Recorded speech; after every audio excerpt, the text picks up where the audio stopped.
ശബരിമല സ്വർണ്ണ കവർച്ച കേസ് അന്വേഷണത്തിൽ സഹകരിച്ച് മധുര, ചെന്നൈ യൂണിറ്റുകളും ദക്ഷിണ ഭാരതത്തിലെ മറ്റ് ക്ഷേത്രങ്ങളിൽ സ്മാർട്ട് ക്രിയേഷൻസ് നടത്തിയ സ്വർണം പൊതിയൽ ജോലികളും അന്വേഷണ പരിധിയിൽ.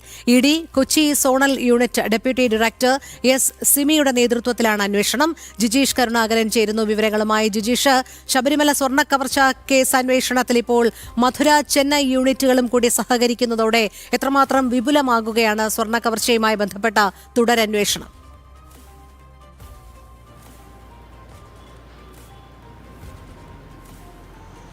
രോഹിണി, ദക്ഷിണേന്ത്യയാകെ വ്യാപിക്കുന്ന ഒരു അന്വേഷണത്തിന് തന്നെയാണ് എൻഫോഴ്സ്മെന്റ് ഡയറക്ടറേറ്റ് തയ്യാറാകുന്നത്. കാരണം ഇത് കേരളത്തിൽ മാത്രം ഒതുങ്ങുന്നതോ ശബരിമല കേന്ദ്രീകരിച്ച് മാത്രം നടന്ന ഒരു വലിയ സ്വർണ്ണ കവർച്ചയായി എൻഫോഴ്സ്മെന്റ് ഡയറക്ടറേറ്റ് കരുതുന്നില്ല. മറ്റു പല സ്ഥലങ്ങളിലും ഈ ആളുകൾ, ഇതേ ആളുകൾ, ഇതിൽ പങ്കാളികളായ ചില ആളുകളുടെ കൂടി ഒത്താശയോടെ വലിയ സ്വർണ്ണ കവർച്ചകൾ പല ക്ഷേത്രങ്ങളിലും ഈ സ്വർണം പൊതിയലിന്റെ പേരിൽ നടന്നിട്ടുണ്ട് എന്ന് തന്നെയാണ് അന്വേഷണ സംഘം മനസ്സിലാക്കുന്നത്.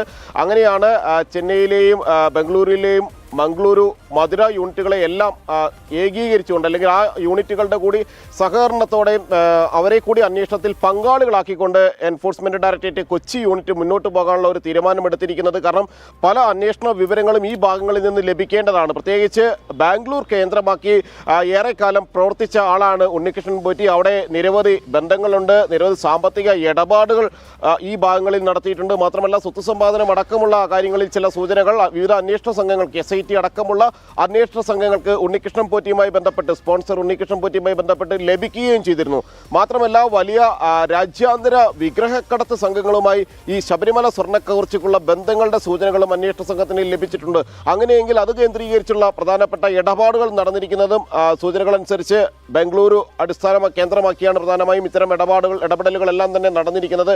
അങ്ങനെയാണ് തമിഴ്നാട്ടിലെയും ഒപ്പം തന്നെ കർണാടകയിലെയും എല്ലാം ഭാഗങ്ങളിൽ നടന്നിട്ടുള്ള ഇത് കൂടിക്കാഴ്ചകൾ, മറ്റ് ആളുകളുമായുള്ള ബന്ധങ്ങൾ, അവിടെയുള്ള മറ്റ് സംഘങ്ങളുമായി ഉണ്ണികൃഷ്ണൻ പോറ്റിക്കുള്ള ബന്ധങ്ങൾ എന്നിവ കണ്ടെടുക്കാൻ വേണ്ടി ഈ ഏജൻസികളെ കൂടി, അവിടെയുള്ള യൂണിറ്റുകളെ കൂടി ഇതിൻ്റെ ഭാഗമാക്കി മാറ്റുന്നത്. നേരത്തെ നടന്ന റെയ്ഡിലും ഈ യൂണിറ്റുകൾ ഭാഗമാക്കായി മാറിയിരുന്നു. പ്രത്യേകിച്ച് മധുര യൂണിറ്റും ഒപ്പം തന്നെ ബംഗളൂരു, മംഗലാപുരം യൂണിറ്റുകളെല്ലാം തന്നെ എൻഫോഴ്സ്മെന്റ് ഡയറക്ടറേറ്റ് കൊച്ചി യൂണിറ്റിനൊപ്പം രാജ്യത്തിൻ്റെ വിവിധ ഭാഗങ്ങളിൽ, ദക്ഷിണേന്ത്യയിലെ പല സ്ഥലങ്ങളിലായി നടന്നിട്ടുള്ള വ്യാപകമായ റെയ്ഡുകൾക്ക് നേതൃത്വം നൽകാനുണ്ടായിരുന്നു. നിരവധി രേഖകൾ ബംഗളൂരിൽ നിന്നും ഒപ്പം തന്നെ മധുരയിൽ നിന്നുമെല്ലാം അന്വേഷണ സംഘങ്ങൾക്ക് ലഭിക്കുകയും ചെയ്തിരുന്നു. മാത്രമല്ല ഈ സ്വർണം പൊതിയാൻ ഏൽപ്പിച്ച ക്ഷേത്രങ്ങളിൽ, അത് തമിഴ്നാട്ടിലെ നിരവധി ക്ഷേത്രങ്ങളുണ്ട്. കുംഭകോണത്തെ ക്ഷേത്രമടക്കം ബംഗളൂരു, കുംഭകോണം, ചെന്നൈ, ശിവകാശി എന്നിവിടങ്ങളിലെല്ലാം തന്നെ ക്ഷേത്രങ്ങളിൽ പലയിടത്തും ഭാഗത്തു നിന്നും ഈ ഒരു സ്മാർട്ട് ക്രിയേഷൻസിന്, ഈ കേസുമായി ബന്ധപ്പെട്ട് അന്വേഷണ പരിധിയിലുള്ള സ്മാർട്ട് ക്രിയേഷൻസിന് സ്വർണം പൊതിയാൻ നൽകിയിരുന്നു.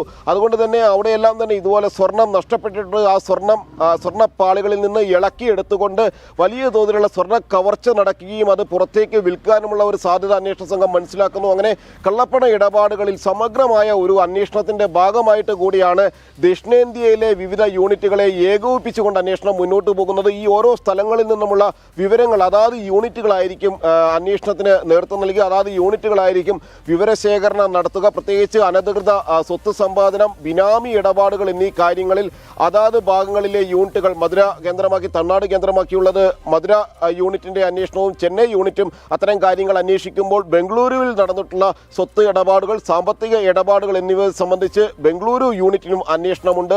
ഒപ്പം തന്നെ മംഗലാപുരം യൂണിറ്റും ഈ കേസ് അന്വേഷണത്തിന്റെ തുടർന്നുള്ള അന്വേഷണവുമായി സഹകരിക്കുമെന്ന് തന്നെയാണ് എൻഫോഴ്സ്മെന്റ് ഡയറക്ടറേറ്റ് വൃത്തങ്ങൾ വ്യക്തമാക്കുന്നത്. അങ്ങനെ സമഗ്രമായ ഒരു അന്വേഷണത്തിലേക്ക് തന്നെയാണ് ശബരിമല സ്വർണ്ണ കവർച്ച കേസ് കടക്കുന്നത്. രോഹിണി, ശരി ജിജീഷ്, ശബരിമല സ്വർണ്ണ കവർച്ചയുമായി ബന്ധപ്പെട്ട സാമ്പത്തിക ഇടപാടുകളിൽ മേലുള്ള ED അന്വേഷണം വ്യാപിപ്പിച്ചിരിക്കുകയാണ്. ജിജീഷ് കരുണാകരനാണ് വിവരങ്ങൾ നൽകിയത്.